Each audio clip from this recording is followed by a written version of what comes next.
Okay, so we'll go ahead and get started. I am a stickler for time and being conscious of everybody's time and hopping on tonight.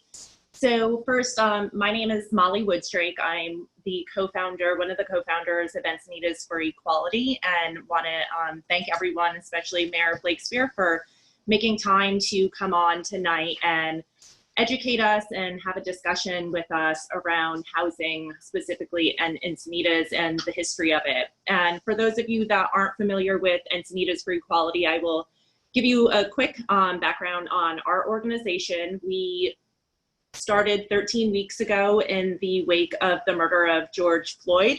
Myself, Felicia Rollins, and Jody White are the two other founders. We have a diverse leadership team of about 17 leaders. Our subgroups are the community group, the youth group, the housing group, the business group, the education and allyship group, and reimagining police, all of which we believe are essential to do a deep dive into to look at how we can do better in our community to be anti-racist neighbors and anti-racist allies during what I believe is the second civil rights movement of our time, and how we can educate ourselves to really look at what the history has been in our country and how we can begin to change things for the better. And so just a little bit about myself as well. I have lived in Encinitas for 6 years. I, like many people, am a renter.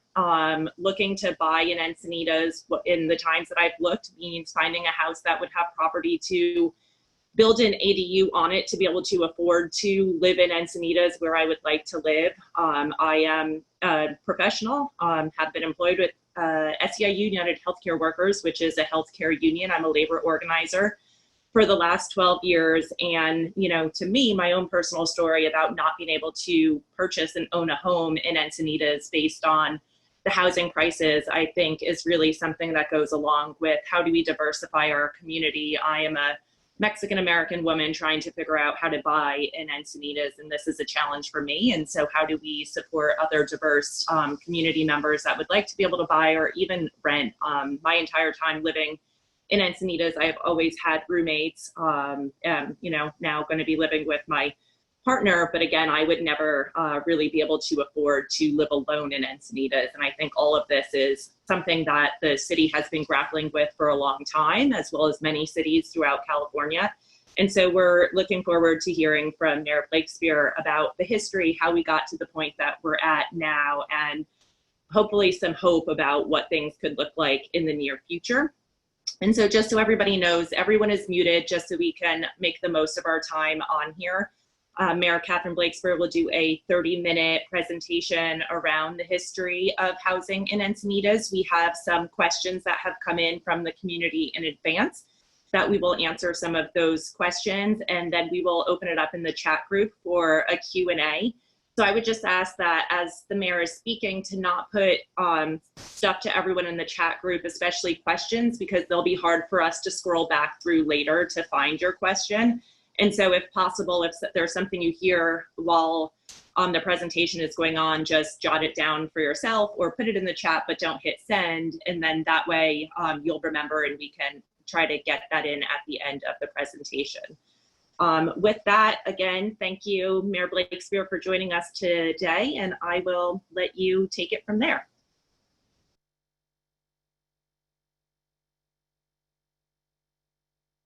We will figure out how to unmute you first. Okay, thank you. Thank you very much for organizing this, and thank you to the 61 people who are already here. It's really great to see such interest, now 62, in housing here in Encinitas, and I'm happy to spend a few minutes talking to you and your group and all the people interested in this topic. So I think the first main point is that we need more affordable housing in Encinitas. I think that's clear from almost everybody that you talk to about housing. In order to get your bearings about housing in the city, we need to start also with the demographics of the city. So the city is 85% white and less than 1% Black and about 13% Latinx. So Latinx is the gender neutral term for Latino, Latina, that's inclusive. So at less than 1% Black, when you look at what is a median household income for someone who's Black, it's $58,000, and the median income in Encinitas is $100,000. The median home price in Encinitas is over $1 million. So we need to have more housing that's available for people who make less than $100,000 a year. And if we are wanting more racial diversity in our city, which I think we are, we need to have more diversity of our housing stock, because those things are obviously linked. So I've been listening to a serial podcast called Nice White Parents. I don't know if any of you are listening to that. It's from the New York Times. And it's talking about the power of white parents over decades in one school district in New York. And it's really been fascinating. I highly recommend it. And one of the insights that the reporter has about the school system, which I think is similar to the housing system that we have here in Encinitas, is the podcast in general is dealing with racial and economic integration. But so she describes this theory of interest convergence. So interest convergence. And what that is that the only time that you see an expansion of rights for Black Americans is when white Americans also benefit. So if white privileged Americans don't see something that's in it for themselves, then nothing changes. And what's relevant here, I think, around housing is that after years and years of having limited housing opportunities in Encinitas and in many communities in California, we've created the reality that the system is not working for many people, including white advantaged residents in the city, who are finding themselves priced out completely. So when I say priced out, that means they themselves aren't able to stay here as they go through the stages of life, or their children are not able to come back and live here. And there are more and more people who find that unaffordability to be a problem. But Encinitas has really struggled over time, over the entire time I've been in office, which is close to 6 years, and really throughout, to define what kind of growth or change we think would best serve us, and then to have a somewhat organic coalition of residents to support that type of growth.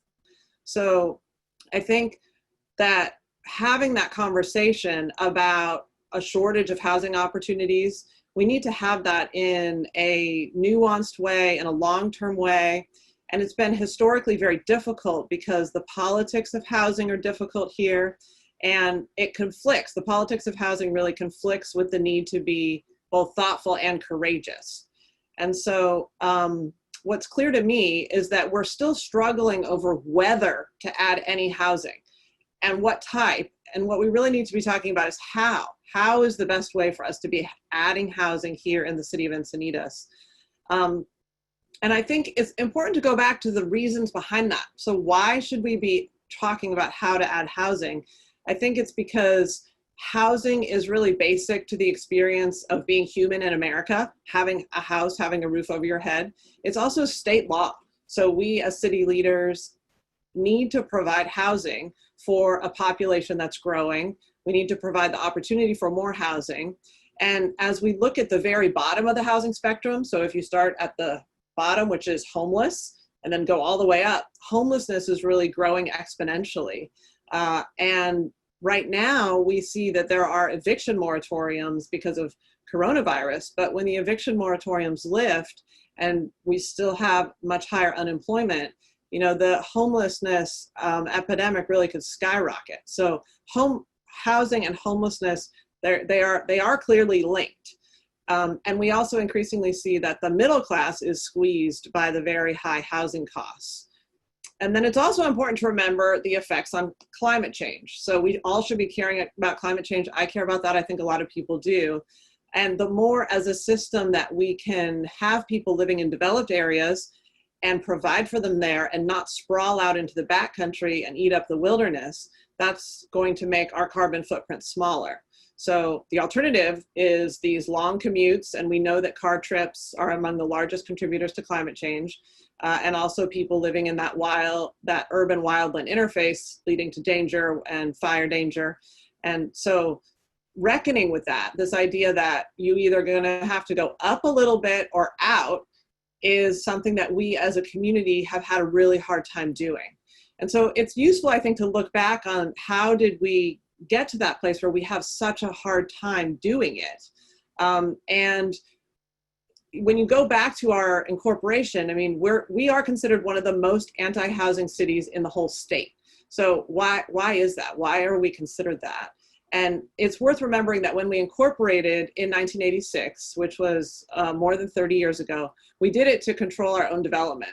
And my family has been part of Encinitas I'm fourth generation, so close to 100 years. And I remember my mom and my grandma talking about that incorporation period, and that many in the city were unhappy about the development decisions that were being made by the county. So that was including not just strip malls, but also housing that was higher density, like apartment complexes. And so for many years in Encinitas, we really have had a de facto ban on apartment complexes, which is one of the reasons that Encinitas now has among the lowest amount of multifamily housing in the county. So multifamily housing basically is apartment complexes. And so that means that most people in Encinitas do live in a suburb, so some version of a suburb. And then recognizing that as our community character, it is suburban. That is one of the reasons that I've been really so vocal and outspoken about accessory dwelling units, because accessory dwelling units or granny flats are a way for us to add housing into suburban neighborhoods that scatters density and provides for a neighborhood fit that seems like it's easier to accommodate. So we have capacity for more housing in the suburbs, particularly through granny flats, and we've really gone all in on that. We won a statewide award last year for providing permit-ready plans for accessory dwelling units, and we're averaging now about 50 or 60 a year. And we had been averaging, 5, 10. So it's really gone up exponentially. And I expect that that will continue to go up quite a lot because we're waiving fees, expanding the building envelope. A lot of things are happening at the state level too, related to accessory dwelling units. But Encinitas really went all in, like I said, on that. So just to go back historically a little bit. So in 2013, the electorate passed Prop A. So many of you have probably heard of Prop A because it comes up a lot. And that was a voter initiative during a special election that requires that all upzoning go to a vote of the people. Now, other cities don't have this, and some that do, like Solana Beach, they have a carve out for state required upzoning. So some upzoning is required by the state, and in Encinitas, we haven't had any upzoning that has been approved by the voters. So since this passed in 2013. And I think what's clear when you look back historically is that upzoning, because of state requirements, was coming. And so Prop A was passed in some ways to try to get ahead of that or try to control that. Because if you have only low density suburbs in a city or predominantly low density suburbs, you don't provide the space for people who make a lower income, because just by the nature of housing, a single family home is going to be more expensive than an apartment. So somebody who has a job that's $50,000 a year is not going to be able to afford that $1 million home. So we need to provide a plan. The state requires it, and we need to provide it that allows for the zoning for housing that's at these higher densities.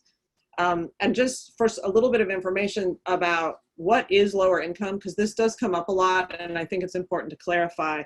I pulled the information from the county today because it's county-wide. So for a family of one, somebody who makes $40,000 is considered very low income. Someone who makes $24,000 is extremely low income. So for a family of four, that's making $57,000 is very low income. And just low income, a family of four, is $92,000. So you see that the amount of money is actually pretty high. A family of four that is making $92,000, that is close to $100,000. And what is it that they can afford? A low income apartment. When we think of low income, I think many people think of really low poverty level, but this is very much middle income, middle class when you think about $92,000. So just to proceed historically a little bit as we move through, because I think it's important to get to the present day. So throughout 2012, 13, 2014, 2015, there was a plan that was developed that would allow for more of this housing that could be affordable, so the higher density housing. And that plan, I think it was called the MIG plan, M-I-G, it put most of it into the El Camino Real corridor. And that plan was thrown out, and it was thrown out by the elected officials at the time. I was not on the council yet, so I wasn't directly involved in that. But what happened when the consultant developed that plan and it was thrown out was then a series of community groups. So one of them was called ERAC, one of them was called GPAC. I was actually on one of those as a liaison from the Traffic Commission. And this was where we were trying to figure out as community groups where to put more density. And I remember we had these little pins and we were supposed to put them all over the map. And there was some small protest in my group where people were putting them into the ocean saying, we absolutely do not want more housing. We do not want more density here. So that process basically concluded. And then in 2016, there was a plan that was put on the ballot for the voters to consider where to put more housing. And it was rejected. And that plan largely relied on mixed use development. So mixed use is where there's commercial on the bottom and then residential on the top. And that was called Measure T. That plan was very unlikely to be built anytime in the near future in reality, because it was almost exclusively on property that already was developed. So like, for example, the Sprouts on El Camino Real, to allow the owner of that shopping center to put housing on top of the Sprouts if the developer wanted to do that. But the voters rejected that plan, so that was basically dead. And then that year was the year I became the mayor, and one of the very first things we did was start having a series of additional community meetings. So I had a meeting, and there were more than 100 people at the Encinitas Senior and Community Center answering the question of like, what's it going to take basically? What do we need to do in order for this to be acceptable for people? How can we make this tent bigger so that people want to say yes to housing? What kind of housing can people say yes to in Encinitas?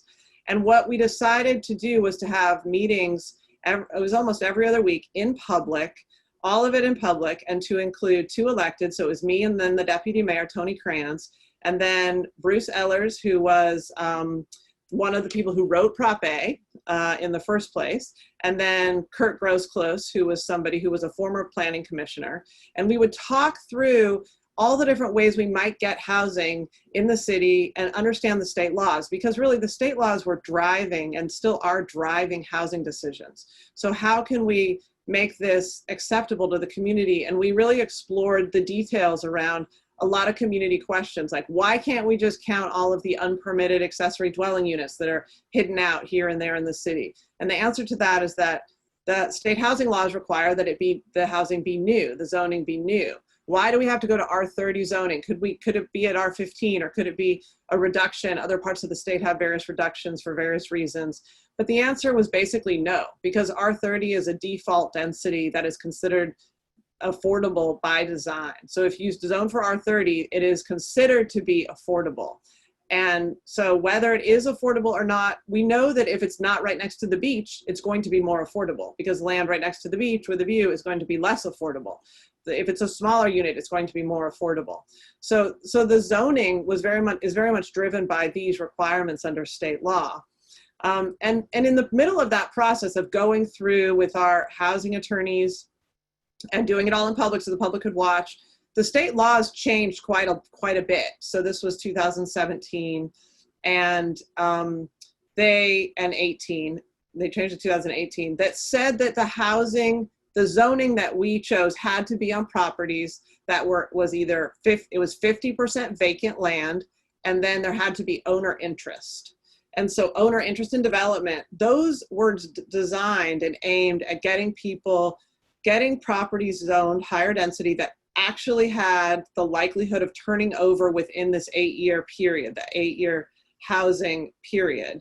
And so we looked at we looked at different properties. We looked at the properties that were available. And one of the things that's interesting, I think, sometimes I hear this idea that these 2 plans were the same, that the 2016 and 18 plan were the same, which there could be nothing that's farther from the truth. I mean, the parcels were completely different, because the original Measure T was mostly mixed use. Like I said, it was like on top of the Sprouts. And then Measure U, which was the next generation, 2018 plan, was 50% on vacant land with owner interest on the other properties. So we also were very closely following this issue of the buffer, trying not to upzone more than was needed, but recognizing we had to upzone more than the rock bottom amount, because each site that's developed isn't developed with as much affordable housing as you might hope. There's some variability in there, basically depending on what the developer tries to do.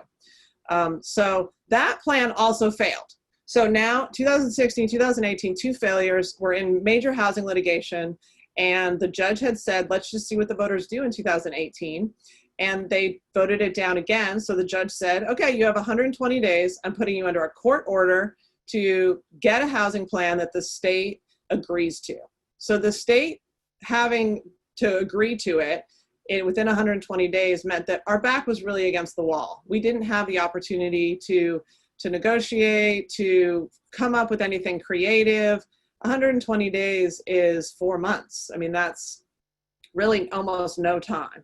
So we had gone through this extensive, very painful process to put together Measure U, and it was very much a compromise. There were things in there that weren't my first choice. Like, for example, there was the removal of one property that is owned by the city. It's called L7. That was on a 3-2 vote. I was on the losing end of that.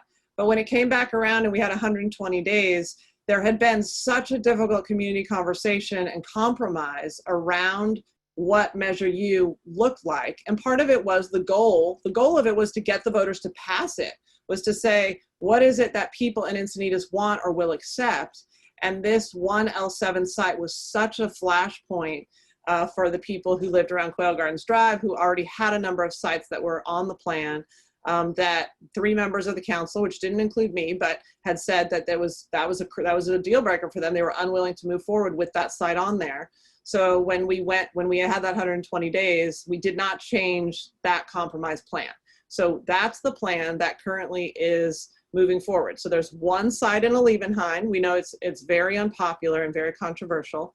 It's on the corner of Rancho Santa Fe Road and El Camino Real. And just interesting for anybody who's following housing, they recently did a CPP meeting, Community Participation Program meeting, and that was not done properly. The city said to them that they need to redo it because they didn't allow for proper community involvement. So we're in the middle of that discussion right now, but just for anybody who's following it and complained about that process, we also agreed that they did not follow the requirements.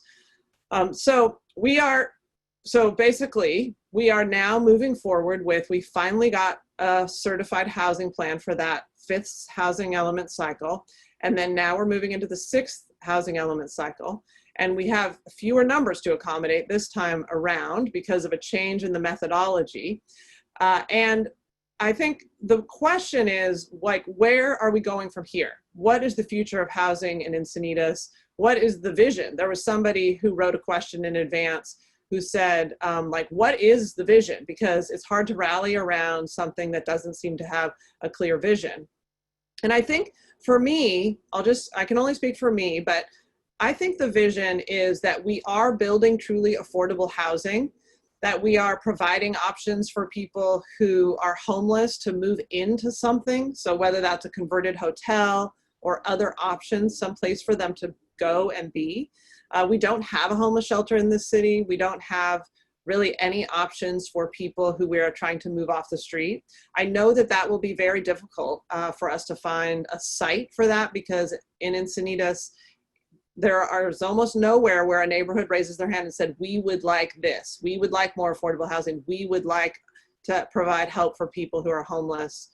And I would like community support for housing in general. I think one of my visions is that we can think of it a different way. We can go back to providing some type of a form-based design idea where we say, what is the best place in the entire city for housing? And recognizing, like, for example, a train station is a really important transportation piece, and having housing around a train station and our train station. And then how can we incentivize it? How can we work to make it fit in? How can we stay in charge of our own land use instead of losing control to a judge, to regulators? That happens when you are, for example, under a court order. There's just no question that that is not a good place to be. And it also it also is expensive. I mean, it's capacity of our city staff and our constituency. It's the elected spending time on it, and it's money. It's more than $1 million of taxpayer money. And I would like us to get in front of that, to be working together as a community to think of it differently. I think a couple things I just want to mention that I think are really important is that there is no magic bullet here about housing. If you are talking to a candidate or another person in the city who says, well, why doesn't the city just do X? As if there's some easy way out of this. It's either illegal or impossible because of the constructs that we're working under. And I think, for example, someone will say something like, well, why don't you just require developers to build 100% affordable housing projects? And we cannot do that, because projects that are 100% affordable, or even 80% affordable, or 50% affordable, are considered infeasible. So if we tried to say that any project had to be 100% or 50% affordable, it would be considered infeasible. And so the developer, the owner of that land, would say back to us, you can't require that, and we would lose in court on that. So we are at that highest level we can go, which is 15% affordable. We were at 10%, and it took a lot to get to 15%, honestly. It bounced around between the Planning Commission and the City Council a number of times. And in some ways, it's because there continues to be debate about whether that percentage, that 15% that's deed restricted affordable, is the best way to get affordable housing. Because there are different theories about whether there's a missing middle that we should be focusing on, and that it shouldn't be just the very low income that we're building that's deed restricted affordable. We should be having a different approach. And so we did the studies, we hired outside consultants to prove that we could go up to 15%. And then there are additional studies that show that certain types of zoning could go up to 20%, but not all of them all over the city. So that is something that we've sent to the Planning Commission for further review. And that will be coming back to us at some point. Or people will say, well, why don't you do something like rezone Pacific View to housing, or City Hall or something? And the reality of those decisions is that every single one of the properties we own is used or envisioned for something else. So Pacific View was purchased with an intent for it to be an art center, for it to be a home for the art community. We have a vibrant art community here in the city, which is important to us, and there's a constituency around that. So the idea of just unilaterally saying, well, we're going to put high density housing on Pacific View, that doesn't comport with our vision. And it's the same, the idea of rezoning parks or trying to move City Hall. I mean, to me, we would use a lot of money and our personal time and capital to do one project like that. And so the area that we own is L7 on Quail Gardens Drive, and that is a vacant parcel that is in a relatively residential area. And so at some point, I'm sure we will be having another conversation about L7. There are people on the council who believe we should be transferring that property to have some other property. You know, none of those other properties have seemed practical to me or possible. I mean, it is one of those things where you really look at what can we say yes to? Because I think ultimately being a leader, being in leadership and saying, I want to do something with this time when I sit in these seats, nobody's in these seats for very long in the scheme of it. And talk is cheap. You know, there are so many different theories, so many ideas. So when I say, or anyone says, I support affordable housing, there are so many reasons that people will say, but not here or not this way. But so what does it mean to say, I support affordable housing, or I support helping the homeless? I mean, this is very similar to our conversation about the homeless parking lot, to say yes to something instead of having all the reasons to say no to something. So one of the realities is that people's opposition to affordable housing, and housing of all types, comes back to traffic and parking. So almost always when people are starting to talk about the idea of why they don't want something in their neighborhood, it comes back to their perception of the congestion and traffic and parking. And I think that has to be central to any discussion if you're being honest about it. But I also think I want to just mention this, that I was on a panel one time with somebody from outside of the Southern California area on housing, and the person was making the argument that there's this false equivalency that gets made all the time between parking, so like a home for someone's car, or the time you spend driving to your work, and somebody having a roof over their head, and that those two are not equivalent, and you shouldn't let one stop the other. Because saying, well, there's too much traffic already on my street or on my road or on the freeway, so I'm not going to let someone else have a roof over my head, is not prioritizing properly, essentially. And I think it brings up a really good point of saying, what is it that as a community is most important to us? Is it that somebody doesn't have to wait a little bit longer or has to park a little bit farther away from where they live, you know, and making that decision kind of for the in light of the greater good? So, you know, housing is really not abstract when you're thinking about it, even in the vision for Encinitas4Equality and the mission of trying to create a more egalitarian society with more equity and more racial diversity.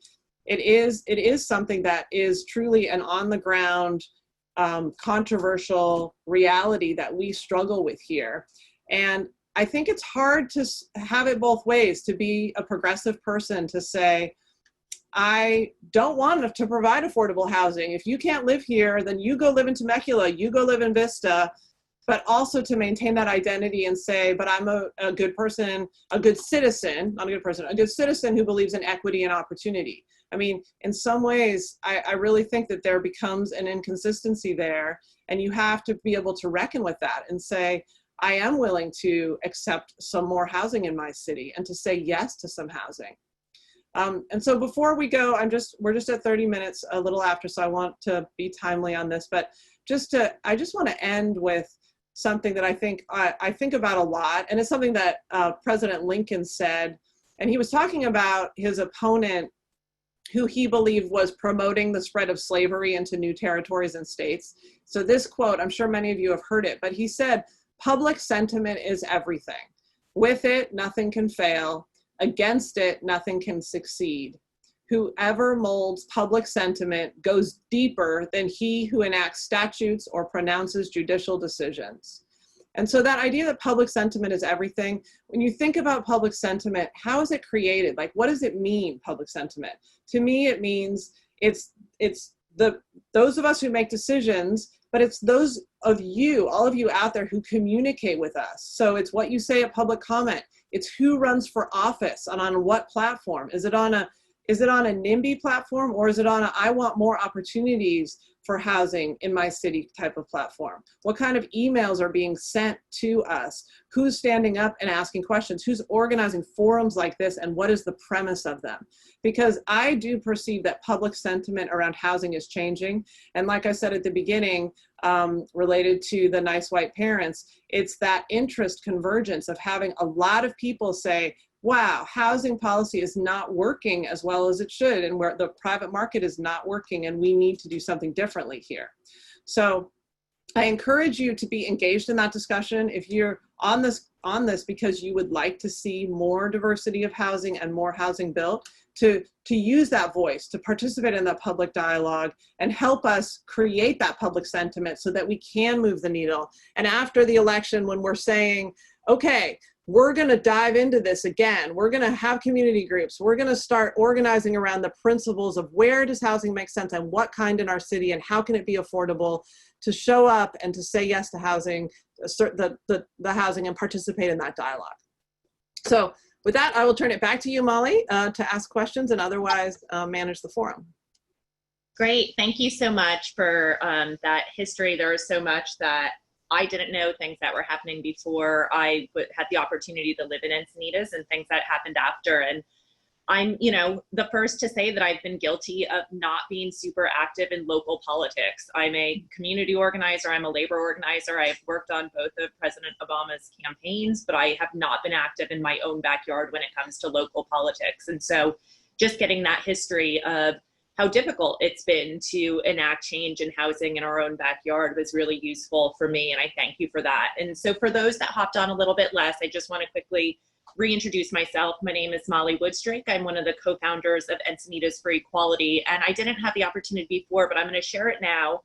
And for those that are interested in getting more involved in dialoguing around how do we make housing more affordable in our own backyard, how do we diversify our community? Because for those of us that have lived in diverse communities, we really miss that. I grew up outside of New York City, and it's it's like I I was raised to just flourish from diversity and having diversity in my family and my friends. And I think that's something that, you know, our children are lacking in our school systems, whether it be the curriculum or who they're friends with. And I think it's something we're all lacking in our businesses and just in our community. And that's one of the principles of Encinitas4Equality, that a beautiful community is a diverse community. And so our housing committee mission is to make Encinitas a city that deliberately increases access to housing for low-income individuals and families, and for Black and Indigenous persons and people of color. We also believe education on home buying is instrumental in creating pathways for our diverse communities to have purchase power in the housing market. We do this by advocating for policy changes in regards to zoning, changing the NIMBY, not in my backyard mindset, to the YIMBY, yes in my backyard.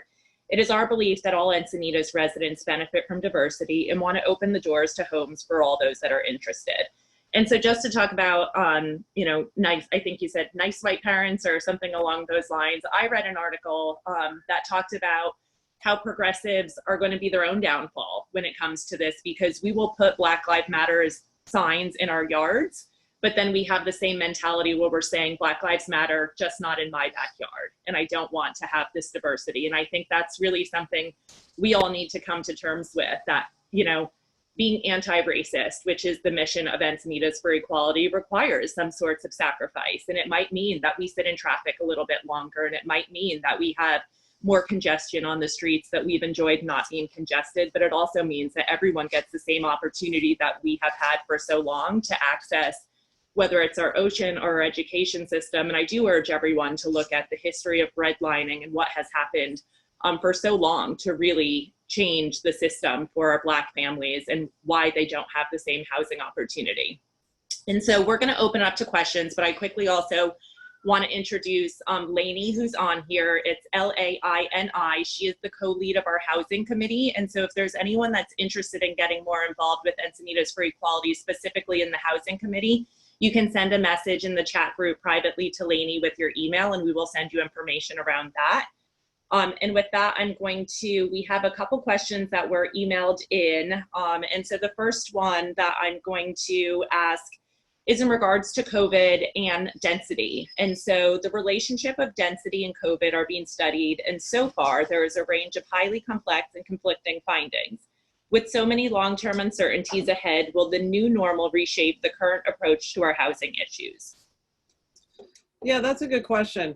I don't think that it will, in terms, if that question is aimed at, some people will say things like, well, everybody's trying to get out of the city and get away from public transit, and so we don't need to build transit and we don't need to build housing because people don't want to be in those environments anymore.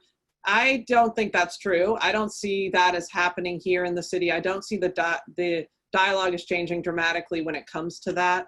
I do think COVID's effects will be related to poverty. It will be related to higher unemployment, and what is our social safety net? How are we providing that, and what is it looking like? And that might drive state law changes and then also local approaches. But I don't see there as being a backing off on focus on supply side housing, which is essentially what the state's perspective has been for multiple years. And it doesn't seem to me that that would change. Thank you. And another question we had emailed to us was, how does Encinitas enforce developers like the one project off east of Encinitas Boulevard maintaining affordable housing costs? The last housing study I read, RE, average rents in San Diego require renters work a job that offers triple minimum wage, 30 plus an hour. How do Encinitas citizens know in advance what developers will charge for apartments, housing rates, so we can have confidence in a project being presented to us as affordable housing? How do we avoid bait and switch type developers? Yeah, so that question gets at the issue of what is a private property owner's responsibility? So just to remember that what the city is doing, the city for the most part is not building housing.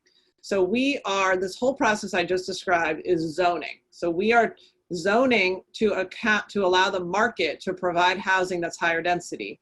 And there's a requirement that if it's upzoned to the R30, that 15% of it has to be deed restricted affordable. So deed restricted affordable means it's a complicated formula. So the developer gets to choose, do they want to be low income or very low income or extremely low income? And then they get certain things for deciding on certain categories.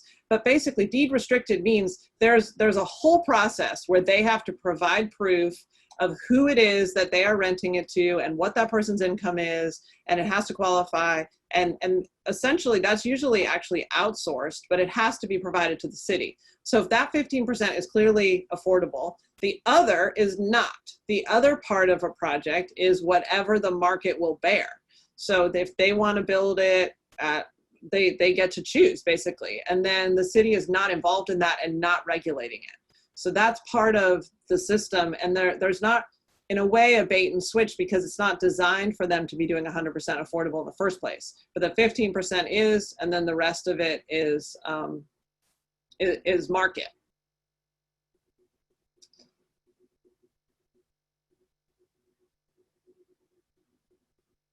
Sorry, I was trying to look at the chat and unmute at the same time. Thank you. I think that answers another question we had that was specifically using the Goodson project as an example. There will only be 42 units available to families making $80,000 a year. This will do little address affordable housing. The balance of 243 luxury apartments will not be affordable to people who work in Encinitas. And so I assume that is the 15% being affordable. Is that correct? Well, yeah. And I mean, the suggestion that people making $80,000 don't need affordable housing is just really not true. I mean, when you look at our housing numbers historically, 80,000, like I said, I mean, from this chart, a family of four making 92,000 is considered low income. So that's 80% of area median income. But so we do have a problem providing housing for middle income people. That's actually the category where we are not providing enough because of the requirements of the 15%, which is called the inclusionary ordinance. That gets built more commonly than middle income. So actually that, the 80,000 does help. The housing for people who make 80,000 does help. Great, thank you. And I'm going to go to the chat now and actually, could I just answer one in the chat that I've seen come up? So this is from Susan Sherrod, and she, like I said at the beginning, she's a planning commissioner. I appreciate her a serious interest in this topic and spending time at it and responding to people. And she's very involved and a relatively new planning commissioner. So it's great to have her here. Thank you for your work. She says, what funding benefits do we gain with complying with Hcd grants, infrastructure funds, etc.? So I want to answer that because Hcd requirements are not optional. So it's not like we're saying, oh, do we want a grant or do we want to comply with Hcd, like as if those two things are optional. I mean, when you're sued for not complying with state housing laws and you don't have a legal leg to stand on and a judge says you have a court order, I mean, a court order, you could end up with fines, with being jailed. There was this other great show called Show Me a Hero, and it was about affordable housing. It was from HBO, and a mayor and the struggles. And I mean, in that, it really shows you what happens when you really try to go to the end and say, we are not going to comply with the state law, that you don't want to be on that blacklist and you don't want to pay the money and you don't want to have those types of consequences. I mean, essentially it's irresponsible. It's like you take an oath of office when you're elected and saying I feel that I would be doing a terrible job as the mayor and being irresponsible by walking the city into that, by being not right with the law. I think there are places where you fight, and I mean, I'm a lawyer and we don't say yes to everything. You fight, but you also recognize we live in a system, and the system is that every city has to do its part. And saying, I'm not going to do my part, and I know my part is pretty small, but I can't possibly account for 1,500 housing units. Like, that just seems to me absolutely like the wrong position to take. In addition, we don't qualify for grants, which is important, and we want grants because we're trying to do all these infrastructure projects.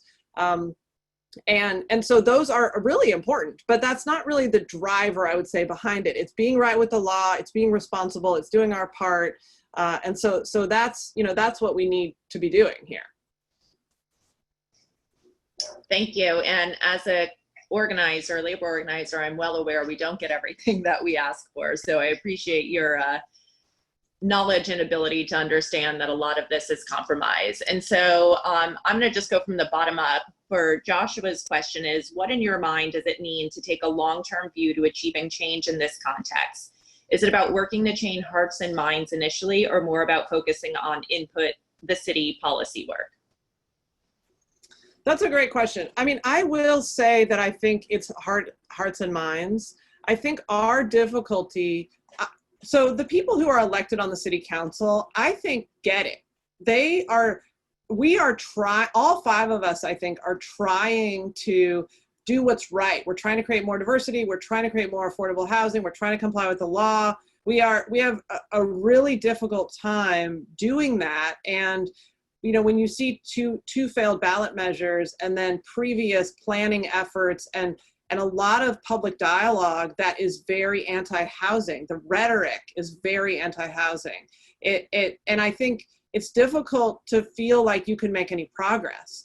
And so the hearts and minds piece, I mean, I've been really heartened to see the creation of a group called Keys for Homes in Encinitas, which emerged to just basically have a nice, soft voice that said, we think housing is important, and we're going to show up at the meetings and follow the policy. And that makes a difference. And they've also spotlighted people who actually live in affordable housing. So you can see that this is your neighbor. You know, this isn't importing people from other places. This is, like I said, your kids, your parents, yourself later. That is all part of changing hearts and minds, I think. And then it's also just being willing to take that hard vote, to make the changes that we need to do, like to support a housing plan and not say that we're going to continue to be scofflaws when it comes to state housing laws. And so how do we change the hearts and minds? I think it's your group, it's all the people participating and saying, we want to figure out where we can say yes to this instead of all the different ways we can say no.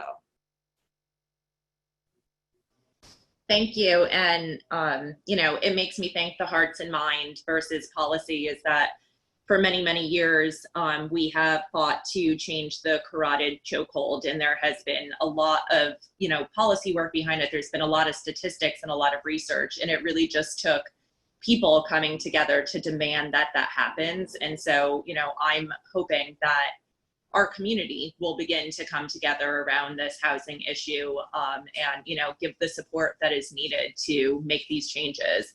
Well, yeah, and that's a great example, I think, because there was a lot of pre-work that was done. And then when there was a call for it, and it's like people like me look to advocacy groups to say, what is something actionable that could happen now?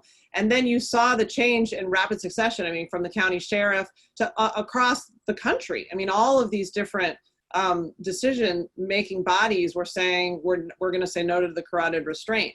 And without that groundwork, we wouldn't have been there to be calling for that. There's a question here I see about the burn site, which I thought might be a good one to answer. So he says, this is Dan, he says, can you speak to the burn site and using county and regional task force on the homeless money to build behavioral health services and supportive housing?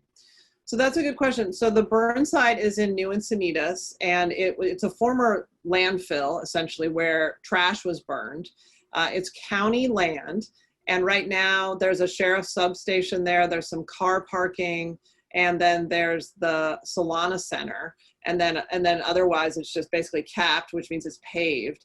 So it would take some serious environmental remediation, but it's a good opportunity there because it's in the center of the city, and it could potentially provide housing or these other things, behavioral health, supportive housing. One of the difficulties for the city, I'll just acknowledge, is that we don't do mental health, right? That's a county service. We don't have hospitals, we don't have social workers, we don't have money for that. So having a close partnership with our county representative, which we don't currently have, and that's an unfortunate situation, and hopefully that changes, but that we're not really receiving anything from the county in an ongoing way to try to help us solve this. So the question is implicating homelessness, because behavioral health and supportive housing are necessary for that. Whether that's all going to get up and going on the burn site, I don't know. I think we had talked and had a staff to staff level conversation about whether the burn site could be one of the properties that we used for our last housing element update, because it is essentially vacant, but because it's an environmental hazard and has this cleanup requirement, it wasn't likely to happen in the planning period. So it wasn't considered possible then, but it's definitely an area that is possible. And I think we will be looking at it again, and we need to have county partnerships there. And I'm hoping that we'll be able to develop that in the future. Thank you. And I'm happy for you to kind of look through the questions and see if there's something there that I'm interested in. The one where it talks about, you mentioned increasing the housing stock via the ADU building process. Has the city considered a low-cost financing program to make it feasible for more homeowners to do this?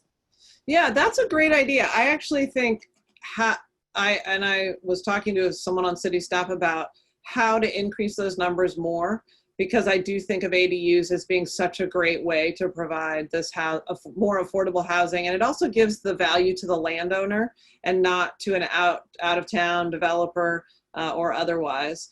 And financing is an issue. So that's one of the biggest problems apparently for people, is that there's not a clear way for them to finance the ADU. So I have had a conversation with staff about this, and I think it's something that would allow us to be able to move the needle farther if we had a financing program in place. Okay, let me look through these a little bit, or unless you had another one that you thought was important. I do think if we can, we have a question from Susan, and it said the city's own commission 2018 Nexus study concluded that Encinitas could require as much as 25% affordable housing. So why has the city stayed with just 15%? Let's see. I don't believe the Nexus study said we could go to 25%. I think what the Nexus study said was that under certain circumstances, we could go to 20%. What she's talking about is the inclusionary ordinance. So basically, what's the default? My perspective is the default should be as high as possible.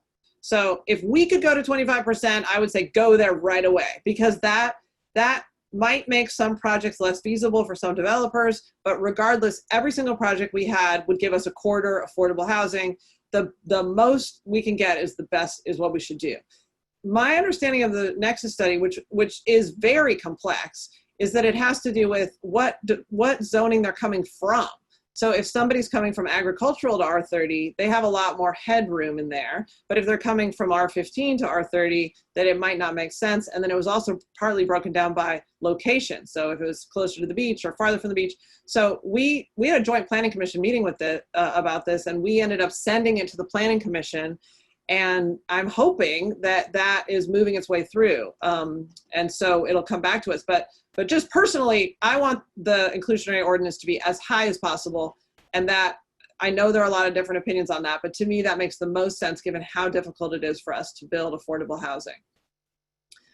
There was another one in here. It says, how do we get a better relationship with the county and our county rep? I mean, honestly, at the election, I just have to be frank about that when we were talking about the homeless parking lot in Encinitas, that was a modest proposal that we could say yes to, which we've done, and there's been no negative consequence to the city from that decision, and she was organizing forums against it. I mean, so what is the engagement around housing from our supervisor is really, and homelessness, it's not showing any leadership or any interest in tackling this. And I think we need to have somebody in that seat who thinks of this as a problem that they can help solve.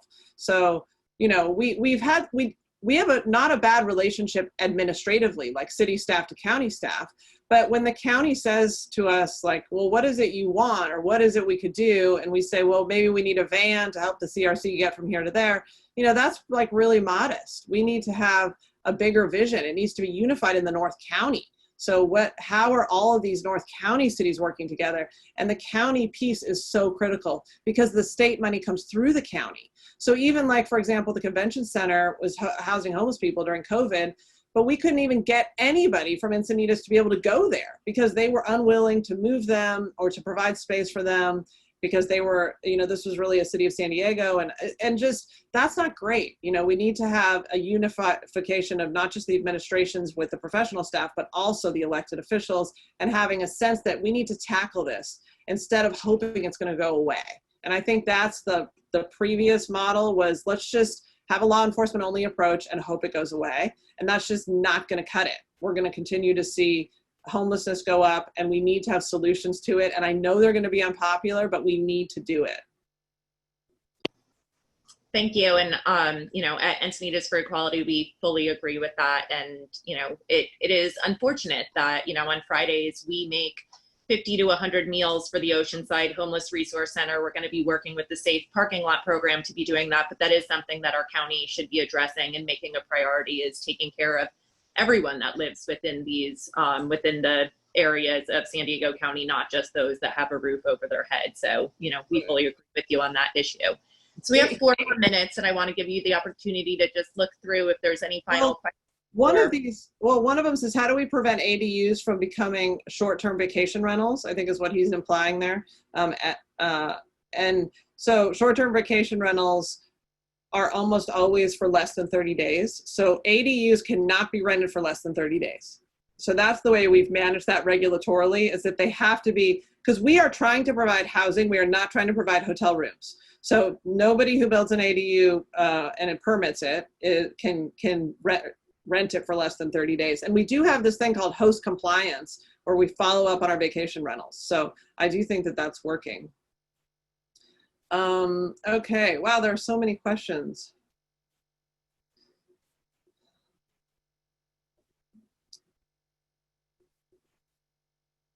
How can the average Encinitan be a supporter and activist for affordable housing in the city?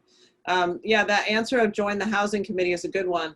I mean, in some ways, this is where it's difficult to go from the abstract to the on the ground. If what we really need is, we need people who are willing to get engaged in basically hand-to-hand combat. I mean, you need to show up at the council meetings and the planning commission meetings and say yes to some specific projects. And then when we do big picture planning, you need to hold us to account. When after November, say, like, when are we having this visioning for housing? You know, and we're in the middle of hiring a new city manager, and I have great hopes for that too, because we have great candidates, and I think we'll be able to put some energy behind this and some vision, and say, let's try to do more on this. You know, we have our homeless action plan coming to us.